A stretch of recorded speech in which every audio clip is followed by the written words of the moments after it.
തിരുവനന്തപുരത്ത് മുൻ മുഖ്യമന്ത്രി പിണറായി വിജയന്റെ വാടക വീട്ടിൽ റെയ്ഡ് പൂർത്തിയായി. ഇ.ഡി. ഉദ്യോഗസ്ഥരുടെ വാഹനം അടിച്ചു തകർത്ത് CPIM പ്രവർത്തകർ. കാറിൻ്റെ ചില്ലുകൾ തകർത്തു. ഇ.ഡിയുടെ 3 വാഹനങ്ങളുടെയും ചില്ലുകൾ പൂർണ്ണമായി തകർത്തു.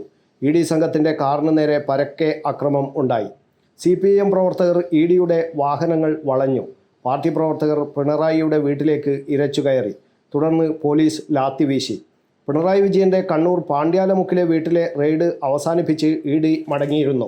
മുൻ മന്ത്രി PA മുഹമ്മദ് റിയാസിൻ്റെ കോഴിക്കോട്ടെ വസതിയിലെ പരിശോധന കഴിഞ്ഞ് ഇ.ഡി മടങ്ങി. പിണറായിയുടെ വീട്ടിൽ റെയ്ഡ് തുടങ്ങിയത് 8:30-നാണ്.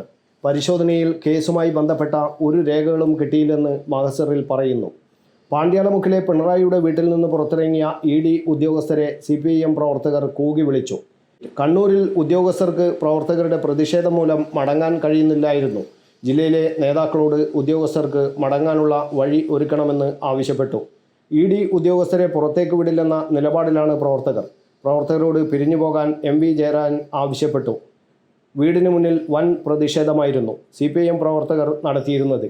ഇ.ഡി റെയ്ഡിനെതിരെ കണ്ണൂരിലെ വീടിന് മുന്നിലാണ് പ്രതിഷേധം ആദ്യം ആരംഭിച്ചത്. പിന്നീട് സംസ്ഥാന വ്യാപക പ്രതിഷേധവുമായി CPIM രംഗത്തെത്തുകയായിരുന്നു.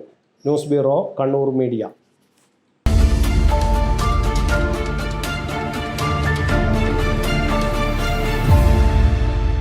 ശരി, പറയും എന്താ ഇങ്ങനെ പ്ലാൻ? കിച്ചൺ വർക്സും ഇന്റീരിയർ വർക്സും നമുക്ക് നല്ലൊരു ടീമിനെ ഏൽപ്പിക്കണം. പിന്നെ ഫർണിച്ചർ സുനിതയിൽ എടുക്കാം. അവിടെ ആകുമ്പോ എല്ലാ മോഡൽ ഫർണിച്ചറും അവൈലബിൾ ആണ്. മോഡേൺ വേണമെങ്കിൽ മോഡേൺ, ട്രഡീഷണൽ വേണമെങ്കിൽ ട്രഡീഷണൽ. ഇനിയിപ്പോ ഇമ്പോർട്ടഡ് ഫർണിച്ചർ വേണമെങ്കിലോ അതും സുനിതയിലുണ്ട്. ചേട്ടാ, ഫർണിച്ചർ സുനിതയെന്നാണെങ്കിൽ മോഡുലാർ കിച്ചണും ഇന്റീരിയർ വർക്സും അവരെ തന്നെ ഏൽപ്പിച്ചാ പോരെ? അതിനവർ ഇന്റീരിയർ വർക്സ് ഒക്കെ ചെയ്യുന്നുണ്ടോ? ഒരു വീടിന്റെ മുഴുവൻ ഇന്റീരിയർ ഡിസൈൻ ചെയ്ത് ഫിനിഷ് ചെയ്യാനുള്ള സ്പെഷ്യലൈസ്ഡ് ആൻഡ് എക്സ്പീരിയൻസ് ടീമും സ്വന്തമായ ഒരു മാനുഫാക്ചറിംഗ് യൂണിറ്റും ഉണ്ട് സുനിതയ്ക്ക്. ഇപ്പോൾ ഏത് ജനറേഷന്റെയും ഫേവറേറ്റ് സുനിത ഫർണിച്ചർ,